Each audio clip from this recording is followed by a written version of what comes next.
Hello everybody, myself I am Diana Mansari, and now this video uh, we will discuss about the medieval part of the Bihar, and this portion of from medieval history of Bihar will be enough for the Bihar BPSC. ये part जो हम बिहार का discuss करने वाले हैं medieval part, ये आपके Bihar BPSC के लिए बिल्कुल इनफ होगा। इससे ज़्यादा कुछ नहीं हो सकता मेडिवल हिस्ट्री में बिहार का। इसमें सारे टॉपिक आपके कवर हो जाएंगे, ठीक है। और आप इसको नोट्स भी बना सकते हैं, और इसको आप अगर इसका पीडीएफ चाहिए हो तो आप मुझे टेलीग्राम पर फॉलो कर सकते हैं, ठीक है। तो चलिए हम मेडिवल हिस्ट्री बिहार के दो पार्ट्स में हम देखते हैं, ठीक है। पहला है 750 से लेकर के 1200 ईस्वी तक, ठीक है, पूर्व मध्यकाल जिसको कहा जाता है। और दूसरा पार्ट हमारा होगा 1250 से लेकर के फिर आपका 1700 ईस्वी तक, 1200 से लेकर के 1700 ईस्वी तक। तो इसमें देखिए सबसे पहले यहाँ पर मध्यकाल विदेशी आक्रमण और वंश परिवर्तन का काल था। तो मध्यकाल का जो बिहार था ये विदेशी आक्रमण और वंश परिवर्तन, बहुत जल्दी जल्दी यहाँ पर एक वंश दूसरे वंश को जो है रिप्लेस कर रहा था। इस दौरान बिहार ने भारत के राजनीतिक और सांस्कृतिक केंद्र के रूप में अपना महत्व खो दिया। देखिए स्टेबिलिटी किसी राज्य की जब तक नहीं होगी, किसी राजपाट की नहीं होगी, तब तक वहाँ पर राजनीतिक स्थिरता नहीं कायम होगा, तो वहाँ पर संस्कृति और समाज और विकास नहीं होगा, ठीक है। तो इन दो भागों में बांटा जाता है बिहार के मध्यकालीन इतिहास को, पूर्व मध्यकाल और उत्तर मध्यकाल। पूर्व मध्यकाल 750 से लेकर के 1200 ईस्वी तक, और फिर उत्तर मध्यकाल 1200 से लेकर के आपका 17वीं शताब्दी तक होगा, ठीक है। मध्यकालीन बिहार के स्रोत में देखिए पुरातात्विक स्रोत हमें मिला है लखीसराय के जयनगर से, ठीक है। अलाउद्दीन खिलजी के सिक्के यहाँ मिले, और यहाँ पर मराठाओं के जो है सिक्के भी पाए गए हैं। तो इससे पता चलता है कि हमारे बिहार में जो है दिल्ली का प्रभाव था, और प्लस मराठाओं का भी प्रभाव हमारे बिहार में थे। अकबर ने 1580 के बाद पटना का नाम बदल के पटना को अजीमाबाद कर दिया था। देखिए डायरेक्ट प्रश्न भी पूछता है यूपीएससी बीपीएससी में कि पटना का पुराना नाम मुगल काल में क्या था, ठीक है, यानी कि मध्यकाल में क्या था। तो पटना का नाम अजीमाबाद, और राजमहल में टकसाल बनवाई, ठीक है, यानी कि टकसाल सिक्के जारी करने के लिए, सिक्के मैन्युफैक्चरिंग करने के लिए जो है एक कारखानों का जो है व्यवस्था किया गया था अजीमाबाद में अकबर के काल में। अरबी फारसी दरभंगा की जामा मस्जिद 1326 ईस्वी का अरबी अभिलेख बताता है कि इकलिम तुगलपुर उर्फ तिरहुत कहा जाता था, दरभंगा को तिरहुत कहा जाता था, ठीक है। और फारसी में जो है यहाँ पर दरभंगा की जामा मस्जिद 1326 ईस्वी में बनाया गया था। और मोहम्मद मोहम्मद बिन तुगलक शेर शाह का 1545 ईस्वी का अभिलेख सासाराम मकबरा में, ठीक है। अभी देख लीजिए कि मोहम्मद बिन तुगलक यहाँ पर इस्टेब्लिश किया था 1326 ईस्वी में, और शेर शाह 1545 ईस्वी में। और शेर शाह का जो है मकबरा भी जो आपको सासाराम में मिलेगा ये 1545 ईस्वी में। अब गैर फारसी जो यहाँ पर जो हुकूमतें थी, जैसे बल्लाल सेन का सनोखर अभिलेख, गढ़वालों का मनेर तामपत्र और सिमराव का अस्तम अभिलेख। तो यानी कि जो यहाँ के स्थानीय शासक थे उनके भी अभिलेख यहाँ पर है। सोनार अभिलेख, सनोखर अभिलेख, गढ़वालों का मनेर तामपत्र और सिमराव का अस्तम अभिलेख। तो आर्कियोलॉजिकल सर्वे ऑफ इंडिया ने बिहार में 70 स्मारकों को जो है राष्ट्रीय महत्व का माना है, यानी कि नेशनल इम्पोर्टेंस का दर्जा दिया है 70 स्मारकों को बिहार में। जैसे बिहार शरीफ, बीबी कमाल का मकबरा, इब्राहिम बायू का मकबरा, मनेर शाह मखदूम का मकबरा ये पटना में है, सासाराम शेर शाह और हसन शाह सूरी का मकबरा और रोहतासगढ़ किला। तो 19वीं सदी में बुकानन ने बिहार को स्मारकों पर रिपोर्ट बनाई थी। साहित्यिक स्रोत की बात करें, लिखित एविडेंस, फारसी ग्रंथ में देखिए लिखित एविडेंस बिहार के अकॉर्डिंग है तबकात नासरी, मिनहाज सिराज ने लिखा था। तो ये डायरेक्ट प्रश्न पूछ सकता है कि तबकात नासरी कौन लिखा, मिनहाज सिराज ने लिखा।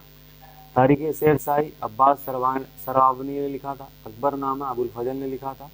और रियाजुस सलातीन ये भी जो है अबू फजल ने लिखा था। तो स्थानीय ग्रंथ भी थे यहाँ पे, कृतिलता, वर्णोत्तर, ज्योतिष राव ठाकुर ने लिखा था। राजनीति रत्नाकर चंदेश्वर ने लिखा था। सूफी साहित्य मकतूबात, ये मफलूजात, अरशफाद्दीन यही अमेरिका, मतलब सूफी टेक्स्ट भी यहाँ पर देखिए, यहाँ लिख दिया गया है कि मकतूबात मलफूजात यहाँ पर, और ये एसोसिएटेड था सरफुद्दीन यहिया मनेरी से। यात्री भी यहाँ पर बिहार में जो ट्रैवलिंग करने के लिए आए थे, पीटर मुंडी, ट्रैवनियर, मनुची, रॉफवेज। डायरेक्ट प्रश्न पूछेगा कि कौन कौन से जो है ट्रैवलर बिहार में ट्रैवलिंग करने के लिए, भ्रमण करने के लिए आया था, तो मध्यकाल के यहाँ 3 लोगों का नाम दिया गया, पीटर मुंडी, ट्रैवनियर, मनुची, रॉफवेज। पूर्व मध्यकाल देखिए टाइम यहाँ पर 750 से 1200 ईस्वी। पाल वंश सबसे पहले यहाँ पर मध्यकालीन इतिहास को हम पाल वंश से पढ़ते हैं। 750 से लेकर 1150 ईस्वी तक था। महायान बौद्ध धर्म को ये मानने वाले थे। डायरेक्ट प्रश्न पूछेगा पाल वंश किसके मानने वाले थे? महायान बौद्ध धर्म के अनुयायी थे। गोपाल फिर इसके बाद इसी के राजवंश में से सबसे पहला जो है पाल वंश का राजा था। 750 से लेकर के 770 ईस्वी तक इन्होंने शासन किया। मत्स्य न्याय को खत्म करने के लिए जनता ने राजा चुना और खालिमपुर तामपत्र में उल्लेख ओदंतपुरी बिहार शरीफ का स्थापना किया। फिर उसके बाद गोपाल के बाद धर्मपाल आया 770 से 810। ये सबसे शक्तिशाली राजा था। कन्नौज जीत कर उत्तर पथ स्वामी का उपाधि धारण किया। विक्रमशिला विश्वविद्यालय इन्होंने ही बनाया था, धर्मपाल ने बनाया था। अतिचंक भागलपुर, उस समय अंतिचक कहा जाता था भागलपुर को। नालंदा को 200 गाँव को दान दिए। ठीक है। देवपाल, धर्मपाल के बाद देवपाल 810 से लेकर 850। राजधानी मुंगेर था। उत्कल और ज्योतिष असम पर विजय किया था। बाद के पाल जैसे महिपाल प्रथम और कैवर्त विद्रोह महिपाल द्वितीय के समय हुआ था। अब इनके ये पाल वंश के समय में कुछ विद्रोह भी हुए थे, जैसे कैवर्त विद्रोह, ये महिपाल द्वितीय के समय हुआ और अंतिम राजा इसके रामपाल थे। जब शासन कमज़ोर हो जाता है, व्यवस्था कमज़ोर हो जाती है, तो फिर वहाँ पर विद्रोह हो जाते हैं। ठीक है। और शासन जब ठीक से नहीं चलता, राजा निरंकुश हो जाता है, तब यहाँ पर बहुत सारी समस्याएं पैदा शुरू हो जाती है। सेन वंश, इसके संस्थापक थे सामंत सेन और बल्लाल सेन। सेन ने दान सागर, अद्भुत सागर लिखे, कुलीनवाद की शुरुआत की। अंतिम साधक लक्ष्मण सेन के दरबार में जयदेव, गीत गोविंद और कई धोई पवनदूत बख्तियार खिलजी ने इसे ख़त्म किया था। अब सेन वंश इसके बाद और इसको ख़त्म करने वाले जो बख्तियार खिलजी थे। कर्नाट वंश 1057 से लेकर 1057 से लेकर 1324 ईस्वी तक था और इसको मिथिला का स्वर्ण युग कहा जाता है। संस्थापक जो थे इनके नान्यदेव, राजधानी इसका था चंपारण, उसको सिमराव कहा जाता था उस टाइम में। फिर कला मंथन, अंधराठगढ़ी, मधुबनी। प्रमुख राजा इनमें थे हरि सिंह देव, ज्योतिष ठाकुर इनके दरबारी थे। पंजी व्यवस्था शुरू की और 1324 में गयासुद्दीन तुगलक के आक्रमण के बाद हरि सिंह देवपाल भाग गए। इसके बाद इनवर वंश 1353 से 1526 का शासन यहाँ पर देखिए। एक विचित्र नाम यहाँ पर है निवार वंश, ये 1353 से 1526 का इनका शासन रहा। फिर उसके बाद देखिए हम ये फर्स्ट पार्ट मध्यकालीन का खत्म हो गया। दूसरा पार्ट यहाँ पर उत्तर मध्यकाल 1200 से लेकर के 1764, यानी कि 12वीं शताब्दी से 11वीं शताब्दी से लेकर के 17वीं शताब्दी तक। तुर्क का आक्रमण हुआ था 1200 ईस्वी में। बख्तियार खिलजी ने नालंदा, विक्रमशिला, उदंतपुरी को नष्ट किया। तो यहीं से फिर जो है डाउनफॉल, यानी कि जो पहला फेज था पाल वंश और सेन वंश के खत्म होने के बाद यहाँ पर उत्तर मध्यकाल शुरू हो जाता है और इसका स्टार्टिंग बख्तियार खिलजी के आक्रमण से होता है। नालंदा विश्वविद्यालय, विक्रमशिला और उदंतपुरी को नष्ट किया बख्तियार खिलजी ने और बख्तियारपुर शहर बसाया। बख्तियारपुर शहर आज जो पटना के पास है, इसी को सेटलमेंट करने का नाम जो है बख्तियारपुर शहर इसी के नाम पर किया गया। दिल्ली सल्तनत का बिहार पर शासन देखिए। गुलाम वंश सबसे पहले इल्तुतमिश ने 1225 में बिहार शरीफ पर कब्जा किया। और देखिए गुलाम वंश का कब्जा बिहार शरीफ में था 1225 में। यहाँ से गवर्नर जो थे मलिक जानी, सैफुद्दीन ऐबक, बलबन ने तुगरिल खान को मारा। खिलजी वंश जलालुद्दीन खिलजी ने 1290 में सुल्तान बना और अलाउद्दीन खिलजी के सिक्के भोजपुर लखीसराय में भी मिले हैं। तुगलक वंश गयासुद्दीन तुगलक 1324 में मिथिला में आया। मोहम्मद बिन तुगलक का दरभंगा का नाम तुगलकपुर रखा और किला मस्जिद बनवाई। फिरोज शाह तुगलक का शिलालेख बिहार शरीफ में मिला। गवर्नर जो थे इनके मलिक इब्राहिम, मलिक बयां का मकबरा पीर पहाड़ी बिहार शरीफ यहाँ पर है। स्थानीय जनजाति की शक्तियाँ जैसे चेरो वंश यहाँ पर शासन किए, भोजपुर, शाहाबाद, पलामू। स्थानीय जनजाति यहाँ के एक बहुत बड़ी आबादी स्थानीय जनजातियों की भी थी, उनकी भी शासन रही है। तो ये देखिए 300 साल तक शासन किए थे चेरो वंश। कहाँ पर? भोजपुर, शाहाबाद और पलामू में। 300 साल। सबसे प्रसिद्ध जो थे मेदिनी राय, जिनकी मृत्यु 1634 में हो गई थी। जगदीशपुर मेला फूलचंद ने शुरू किया, जो आज जगदीशपुर मेला जो है पॉपुलर है बिहार में, इसको स्टार्टिंग करने वाले फूलचंद थे। उज्जैनिया वंश, परमार राजपूत, उज्जैन से आकर भोजपुर में बसे। संस्थापक संतान सिंह थे। देवराज शेरशाह के साथ मिलकर बंगाल सल्तनत को हराया। अफगान शासन देखिए, नुहानी वंश यहाँ पे आए। सिकंदर लोदी ने दरिया खान नुहानी को बिहार का प्रशासक बनाया। उसके बेटे बहार खान ने 1527 में सुल्तान मोहम्मद के नाम से स्वतंत्रता घोषित की और बाबर ने 1529 में घाघरा के युद्ध में उसको हरा दिया था, सूर्यवंश को। 1534 में सूर्य का युद्ध हुआ, मोहम्मद शाह को हराया। 1539 में चौसा का युद्ध हुआ, हुमायूं को हराया। 1540 में कन्नौज का युद्ध हुआ, हुमायूं को भारत से बाहर किया, यानी कि शेरशाह ने हुमायूं को भारत से बाहर किया था। किसको?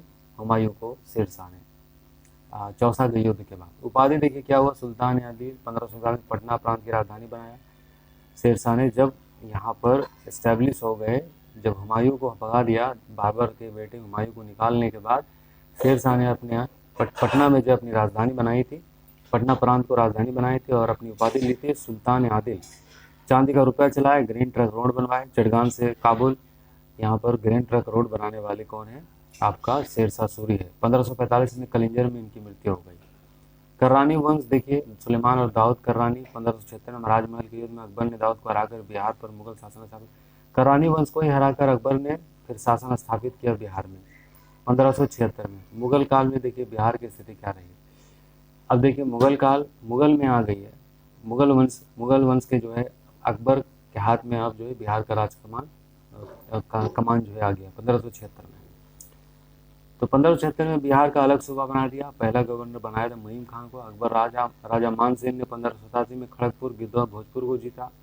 मान सिंह देखिए 1587 में खड़गपुर, गिद्धौर, भोजपुर को जीता। रोहतास किले को जीर्णोद्धार किया। महेश ठाकुर की मिथिला का प्रमुख बनाया। राजधानी जो इनके थे राजनगर। जहांगीर परवेज बिहार का पहला गवर्नर बना था, जो शहजादा था। विद्रोह करके पटना और रोहतास पर कब्जा किया। शाहजहां सैफ खान ने पटना शाही ईदगाह बनवाई और जाफर खान ने बागे जफर खान डुंडी बाजार मस्जिद बनवाई। फिर औरंगजेब का टाइम आया। दाऊद खां कुरैशी दाऊद नगर गया बसाया। चेरों को हराकर शहजादा अजीमुस्सान ने 1704 में पाटलिपुत्र का नाम बदलकर अजीमाबाद रखा। 1704 में पाटलिपुत्र का नाम अजीमाबाद रखा गया था। फर्रुख शेर को राज्याभिषेक में 1713 में पटना में हुआ। पहला मुगल जिसका राज्याभिषेक पटना में हुआ था, ये फर्रुख शेर थे। ठीक है। और बंगाल के नवाब 1733 के बाद बिहार बंगाल के अधीन आ गई थी। अब बिहार जो है अब बंगाल के अधीन आ गई थी 1733 में।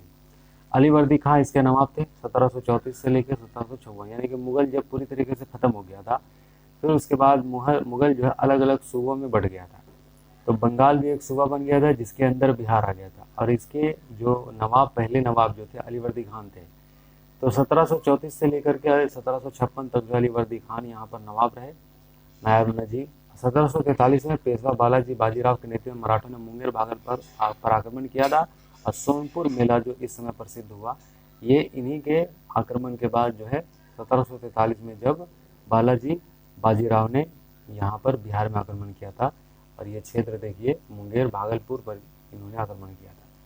धार्मिक और सांस्कृतिक विकास सिख धर्म देखिए यहाँ पर 1509 में पटना गाय घाट आए थे। गुरु गोविंद सिंह का जन्म यहाँ पर 1666 में हुआ था पटना साहिब में। और तख्त श्री हरमिंदर साहिब जो है सिखों के 5 तख्तों में से एक है, जो यहाँ पर पटना साहिब में एक है। सूफी धर्म यहाँ पर बिहार शरीफ मनेर के इसके पूर्व प्रमुख केंद्र है। प्रमुख संत देखिए इसके मखदूम सरफुद्दीन यजा मनेरी। जन्म हुआ था 1264 में मनेर में। ग्रंथ इनके जो थे मकतूबात इसादी। मजार बड़ी दरगाह इनको कहा जाता है, इनके मजार को बड़ी दरगाह कहा जाता है। अब कुछ टाइम लाइन दिया गया। देखिए 1200 में नालंदा विक्रमशिला का विनाश हुआ था। 1334 में तुगलक वंश मिथिला पर आक्रमण। 1529 में घाघरा का युद्ध। 1539 चौसा का युद्ध। बिहार मुगल सूबा बना 1576 में। 1666 में गुरु गोविंद सिंह का जन्म हुआ था। और 1704 में पटना का नाम अजीमाबाद। 1747 में मराठा का भी आक्रमण हुआ था, ये मुंगेर और भागलपुर वाले इलाके में। तो ये इन शॉर्ट वीडियो में पूरा डिटेल आपका यहाँ पर कवर हो जा रहा है, हमारा बिहार का मध्यकालीन इतिहास। इसको आप 2-3 बार रिपीट कर ले तो आपका जो है मध्यकालीन इतिहास बिहार का पूरी तरीके से कंप्लीट हो जाएगा केवल 15 मिनट के अंदर। ओके। और ये एग्ज़ाम ओरिएंटेड है और जितने भी एग्ज़ाम में सवाल पूछे जा सकते हैं, कोई भी सवाल यहाँ पर इसमें से नहीं छूट रहा है आपका। Okay, thank you.